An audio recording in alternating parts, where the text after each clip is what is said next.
जय श्री राधे भक्तों।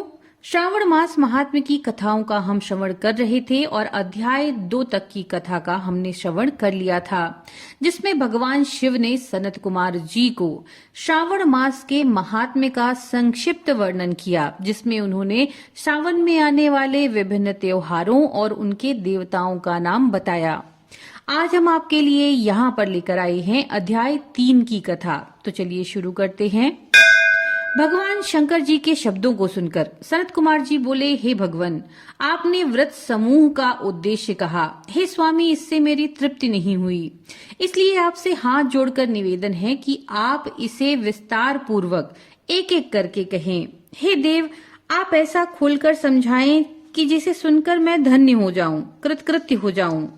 इस पर सुरेश्वर ने सनत कुमार से कहा, हे योगीश, जो विद्वान श्रावण मास को नक्त व्रत करके व्यतीत करता है, वो 12 मासों में नक्त व्रत का फल भोगता है। दिवस की समाप्ति के 3 घड़ी पूर्व रात्रि भोजन नक्त व्रत के नाम से जाना जाता है। इस नक्त भोजन में सूर्यास्त के पहले 3 घंटे के समय को त्याग कर अवशिष्ट समय कहा गया है।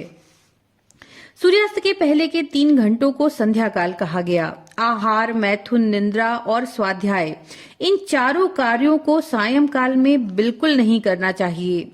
अब मैं गृहस्थ एवं सन्यासी के भेद से 2 प्रकार के नक्त भोजन की अवस्था तुमसे कहता हूँ, ध्यान पूर्वक सुनो। जब सूर्य नारायण के मंद हो जाने पर अपने शरीर की छाया दुगुनी हो जाए, उस समय सन्यासी के लिए नक्त भोजन व्रत कहा गया है। शास्त्रों में गृहस्थी के लिए नक्षत्र उदय होने पर रात में किए जाने वाले भोजन को नक्त भोजन व्रत बतलाया है। ये तो रहा गृहस्थियों के लिए। अब शास्त्रों में जो कुछ सन्यासियों के लिए कहा गया है, वह अवस्था मुझसे सुनो। रात्रि काल में निषिद्ध हो जाने के कारण दिन के अष्टम भाग में भोजन का विधान है।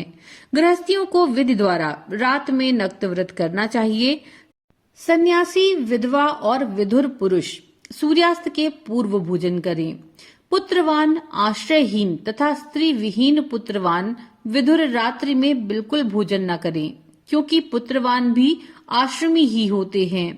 विद्वानों को चाहिए कि स्व अधिकार अनुसार नक्त व्रत करें। श्रावण मास में नक्त व्रत करने वाले प्राणी को उत्तम गति की प्राप्ति होती है।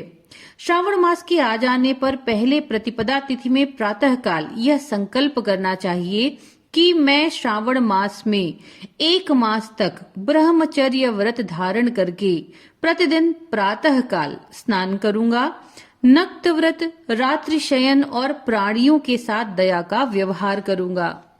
प्रभु, यदि मैं इस व्रत के आरंभ होने के पश्चात और इसकी समाप्ति से पूर्व मर गया, तो हे दीनानाथ जगतपते, उस समय आपके प्रसाद से मेरा यह व्रत परिपूर्ण हो। इस प्रकार मास के आरंभ में संकल्प करके नक्त व्रत करना चाहिए। भगवान शंकर ने आगे कहा, इस प्रकार नक्त व्रत करता हुआ व्यक्ति मुझे बहुत प्रिय हो जाता है। अतिरुद्र से ब्राह्मण द्वारा या स्वयं रुद्र का 1 मास तक जो अभिषेक करता है, हे ब्राह्मण, उस घर पर मैं अत्यधिक प्रसन्न होता हूँ, क्योंकि जैसा कि तुम जानते हो कि मुझे जलधारा बहुत प्रिय है। या रुद्र का हवन करें, क्योंकि वो मुझे प्रीति वाला है। इस मास में जो प्राणी अधिक स्वादिष्ट भोजन या उपयोग की जो वस्तु हो, उसे संकल्प द्वारा ब्राह्मण को देकर उसका त्याग करें, वे मुझे बड़े प्रिय हैं। हे ऋषिराज, अब मैं तुमसे उत्तम लक्ष्य पूजा की विधि कहता हूँ, सुनो। लक्ष्मी जी की प्राप्ति की इच्छा वाले मनुष्यों को बिल्व पत्रों से, शांति की कामना वालों को दुर्वाओं से और आयु की इच्छा रखने वाले प्राणी को चंपा पुष्पों से भगवान श्री हरि का पूजन करना चाहिए। जो प्राणी विद्या प्राप्ति की इच्छा रखता हो, उसे मल्लिका और चमेली के पुष्पों से अर्चन करना चाहिए। तुलसी दलों से भगवान सदाशिव और भगवान विष्णु प्रसन्न होते हैं। जिस मनुष्य को पुत्र प्राप्ति की इच्छा हो, उसे कटेरी के पुष्पों से पूजन करना चाहिए। दुःस्वप्न जिसे दिखाई देते हों, तो उनके नाश के लिए उत्तम धान्य से अर्चन करना चाहिए। देव के सामने रंगवल्ली, पद्म, स्वस्तिक और चक्र आदि बनाकर विभु का अर्चन करें। मनुष्य को संपूर्ण कामनाओं की सिद्धि के लिए सब पुष्पों से अर्चन करना चाहिए। यदि प्राणी लक्ष्मी पूजा करता है तो भगवान सदाशिव प्रसन्न हो जाते हैं। अंत में उद्यापन करना चाहिए। मंडप बनवाकर उसके तीसरे भाग में बेदी बनानी चाहिए। पुण्य वाचन करके आचार्य का वरण करना चाहिए। मंडप में प्रविष्ट होकर रात्रि में गाना बजाना करना चाहिए और वेद पाठ से जागरण करना चाहिए। वेदी में उत्तम चतुर्लिंग तो भद्र बनाकर उसके मध्य में चावलों से सुंदर कैलाश बनाना चाहिए। उस वेदी में यथास्थान खूब चमकीला तांबे का कलश स्थापन करना चाहिए। उसमें पंच पल्लव और सूक्ष्म वस्त्र रखना चाहिए। उसमें पार्वती पति भगवान सदाशिव की सोने की मूर्ति को पंचामृत से स्नान करवाकर स्थापित करके अर्चन करें। नैवेद्य युक्त धूप दीप गीत वाद्य नृत्य और वेद शास्त्र पुराण द्वारा रात में जागरण और प्रातःकाल स्नान करना चाहिए। पवित्र शास्त्रोक्त विधि से बेदी बनानी चाहिए। तिल घृत पायस मूल मंत्र गायत्री शिव सहस्त्र नाम से हवन करना चाहिए। फिर हवन की पूर्णाहुति कर देनी चाहिए। प्रातःकाल अलंकार भूषण से आचार्य का अर्चन करना चाहिए। ब्राह्मणों का पूजन करके उनको दक्षिणा देनी चाहिए। जिन मंत्रों से उमापति की लक्ष्य पूजा की गई है, अब उस चीज का दान करना चाहिए। सोने की मूर्ति बनवाकर भगवान श्री सदाशिव को अर्पण करनी चाहिए। अगर 1 मास तक दीप जलाया हो तो उसे दान में दे देना चाहिए। संपूर्ण इच्छाओं की पूर्ति के लिए सोने की बत्ती चांदी का दीप बनाकर गोघृत से संयुक्त करना चाहिए। देवता से क्षमा प्रार्थना करने के बाद ब्राह्मणों को भोजन कराना चाहिए। हे मुनि श्रेष्ठ, इस प्रकार जो मेरा पूजन करता है मैं उस पर अति प्रसन्न होता हूँ। यदि श्रावण मास में यह कार्य किए जाएं तो इनके करने से अनंत फल की प्राप्ति होती है। इस मास में अपनी किसी प्यारी चीज का त्याग करके वह चीज मुझे अर्पण की जाती है तो तुम मुझसे उसका फल सुनो। इस लोक या परलोक में वो वस्तु लाख गुना अधिक प्राप्त होती है। फल की इच्छा त्याग करने पर यह फल होता है।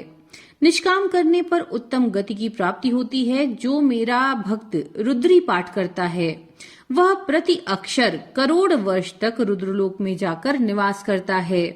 पंचामृत के अभिषेक से मोक्ष प्राप्त होता है। अब श्रावण मास में भूमि पर सोने वाले को क्या फल मिलेगा वो सुनो।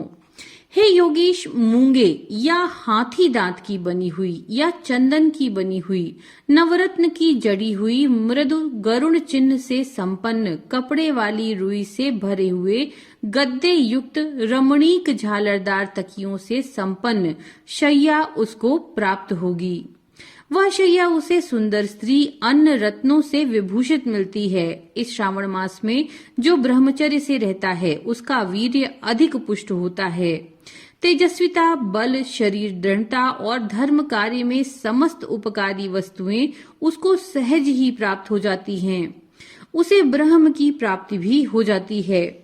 यही नहीं, निष्काम पूजन करने वाले को स्वर्ग में अप्सरा की प्राप्ति होती है। और जो इस मास में मौन व्रत धारण करता है वह श्रेष्ठ वक्ता हो जाता है। मौन व्रत दिन का हो चाहे रात का या भोजन के समय का।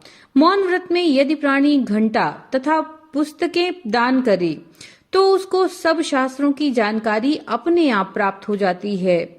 वह मौन व्रत के प्रभाव से बृहस्पति के तुल्य बुद्धि वाला हो जाता है और किसी से झगड़ा बिल्कुल नहीं हो पाता। तो भक्तों, ये थी अध्याय 3 की कथा। नमो नारायण।